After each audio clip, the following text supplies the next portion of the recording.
Hello student, good morning. Today we learning about to Sanskrit. Lesson number 12. Subhasit Saptakam. It means a bunch of 7 good sayings. A bunch of 7 good saying. यानी कि ये 7 सुभाषित है. Total कितने 7 सुभाषित है. इसको हम पद्य कहते हैं. Subhashita epigram means a beautiful saying or a moral in Sanskrit. There are many features of the epigram. One is that these are small verses which are able to contain an ocean of wisdom in a small vessel. These have been continuously sung by common people and kept alive down the ages. The nourished life. Moreover, Sanskrit epigrams are the nutrition and sustenance of universal feeling as well as the stream of Samakrush traditional. It means ये संस्कृत साहित्य में जी सुभाषित है उसका विशिष्ट स्थान दिया गया है और ये सुभाषित अपने को नीति और व्यवहार का ज्ञान देता है. अपने को दरेक यानी कि किसी भी मानव की जीवन यात्रा में नीति और व्यवहार का ज्ञान देता है वो सुभाषित है और जीवन में आने वाली अनेक समस्याओं का सुभाषित उसको सच्चा मार्गदर्शन यानी उसको एडवाइस देता है. इसमें टोटल 7 सुभाषित है. Our ancestors composed their epigrams based on the values that they imbibed in their wisdom, and these are popular to this day. This epigram of a bygone age are still relevant. Even today, these epigrams, without any discrimination, show the path of living a happy and ideal life. We shall here learn 7 epigrams which are like precious gifts of Sanskrit language, and whatever values we learn from them, we shall try to imbibe in ourselves.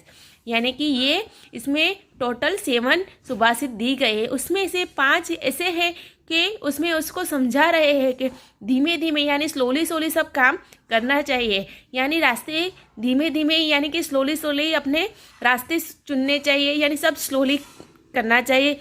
और जैसे वो विद्या और धन में यानी अपने को पैसे और ये विद्या अपने को चाहिए तो उसको भी धीरे धीरे से अपन मिल सकता है.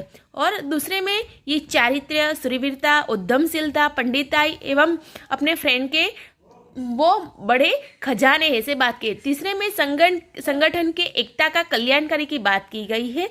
और फोर्थ में यानी जो बादल के द्वारा जो मिलता है अपने को जल और आत्मा का बल और आंखों से मिलता है तेज और धान्य जैसे बीजा दूसरा कोई प्रिय नहीं होता है. फिफ्थ में सत्य, तप, ज्ञान, अहिंसा, विद्वानों प्रति सद्भावना एवं संचरिता आ बधा ये सब विद्वान मानसों आभूषण किया जाता है, आभूषण कहते हैं. और 6 में उत्साही और उद्यमी जो मनुष्य होता है सब सत्य होता है. और 7th में जो अच्छे कुल में पुत्र का जन्म होता है और वो दीपक जैसा कहलाता है.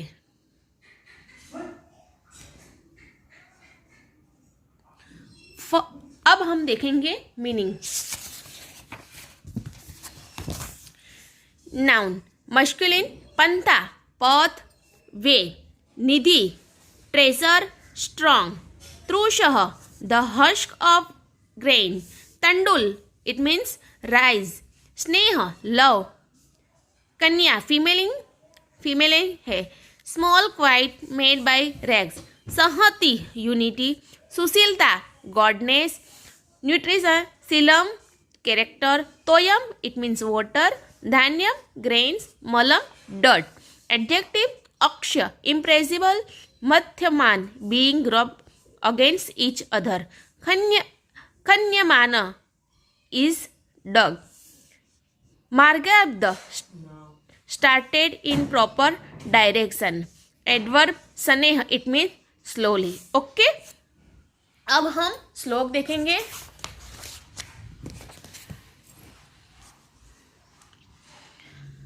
सनेह पंथाः सनेह कंथा सनेह पर्वतलंघनम शनैर्विद्या शनैर्वीरतः पच्यतानि सनेह सनेह. It means walk slowly along the road, use the patch garment slowly, cross over the mountain slowly, learn slowly, acquire wealth slowly. These 5 things should be done slowly. यानी कि धीमे से रास्ता कटना चाहिए और धीमे से ही अपनी जो गोदी बनाई हुई होती है वो भी धीमे से होनी चाहिए. धीमे धीमे यानी धीरे से ही ये अपने को ये माउंटेन हो वो धीरे से ही काटना चाहिए और धीरे धीरे ही ये विद्या प्राप्त होती है और धीरे धीरे ही ये सब पैसे धन यानी कमा सकते हैं. ये पांच बातें की गई है उसमें सब धीमे धीमे ही अपने को करना है. शीलम शौर्य मनालस्य पंडित्याः मित्रस ग्रहः अचोर हरिणीयानि पंजतो तान क्षयो निधिः. अब second, character bravery industriousness scholarship collection of good friend. These 5 are impressible treasure that cannot be stolen by thieves. It means यानी अच्छा अपना चरित्र होना चाहिए, शूरवीरता होनी चाहिए, उद्यमशीलता, पंडिताई और ये सब अच्छे मित्र होते हैं. इन लोगों को अपने को अच्छे मित्र रखने चाहिए और चोर चोरी कैसे न कर सकते हैं ऐसे ही बाबतों को हम यहाँ उसका खजाना कहते हैं. इट मीन्स चोर चोरी नहीं कर सकता ऐसी बाबतों को हम अविनाश की खोज बता सकते हैं. थर्ड, सहतिह श्रेयसी पूषा विगुणे ध्वसी बंधुषुः तुषेरपि परिभ्रष्टा न प्रहोरन्ति तण्डुलाः. इट मीन्स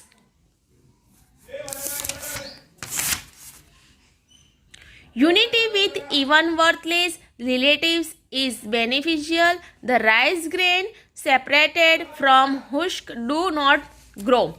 It means यानी विरोधी जो गुण होते हैं जिसमें सगाओं में यानी जो अपने रिलेशन में जो विरोधी के गुण होते हैं उस मनुष्य का कल्याणकारी होता है और कुशंकाओं से उसको यानी जैसे चावल के दाने जैसे ग्रो होते हैं वैसे ही उसको भी यानी कुसंकाओं का ग्रो होता है. ओके. अब 4,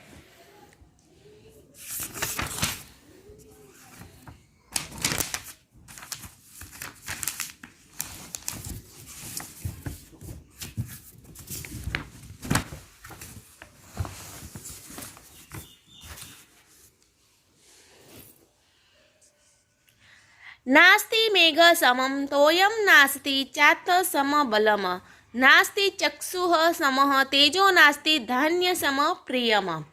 It means there is no water like that from the cloud, there is no strength like that of self, there is no luster like the eye, nothing is as pleasing as grain.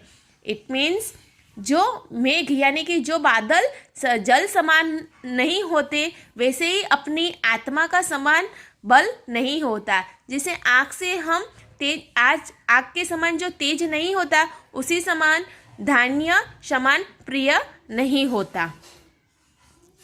सत्यम तपो ज्ञानम हिंसता च वित्त प्रणाम च सुशीलता च एतानि यो विदधाति स विद्रान न हेक पक्षो विहगः प्रयाति ही. इट मीन्स ही वो accomplishes truth, penance, knowledge, non-violence solution to the learned person and good moral character is a scholar because the bird having one wing cannot fly.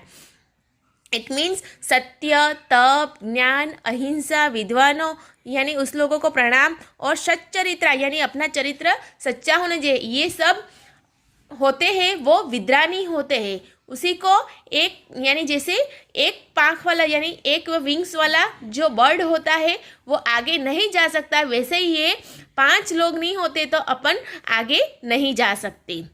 6 काष्ठादग्निः जायते मद्यपानात् भूमिस्तयों खन्यमानं ददाति सोत्साहनं नास्य साध्यं नराणाः मार्गाराब्ध सर्वयन्ता फलन्ति. It means fire is produced from the wood that is rubber against the other wood. The earth that is being dug with water. Nothing is impossible for enthusiastic men. All efforts standard in the right direction become faithful. It means जो मथवा वाले यानी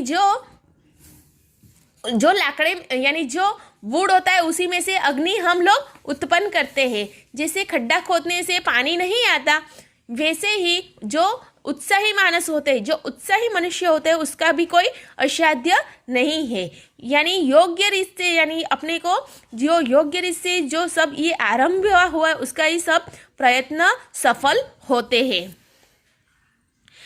पात्रं न तापयति नैव मलं प्रसूते स्नेह न संहरति नैव गुणो निक्षति द्रव्य व्यसान समये चलन्तान धति सत्यपुत्र एष कुलपद्मिनीं को अपि दीपः. It means the illustrious sun is an indescribable or unique lamp in the house of the dynasty. It does not heat the vessel, does not produce soot, does not use up oil or ghee, does not diminish the wicks and does not flicker at the time of the termination of material. It means यानी जो सत्य रूप से जो कुल रूप में अपने यहाँ दीपक होता है वैसे पुत्र होता है. यानी कि पुत्र जो कुल रूपी पुत्र होता है वैसे ही वो दीपक कहलाते. वैसे ही जो पात्र गरम नहीं होता यानी वो गरम नहीं कर सकते, वैसे ही वो यानी कि काजल बनाते हैं ना, वो उत्पन्न नहीं हो सकती. इसीलिए स्नेह को खत्म करना नहीं है, द्रव्य का नाश नहीं करना है और ये गुणों को क्षीण करना नहीं है. यही ये सुभाष सूत्रों में अपने को सिखा है. यानी उच्च कुल में जन्म हुआ जो पुत्र यानी दीपक कहलाता है वैसे ही होना चाहिए. ये सुभाषित 7 है टोटल, उसमें से क्या सीखने को मिल रहा है ये मैंने आपको बताया है. Thank you student.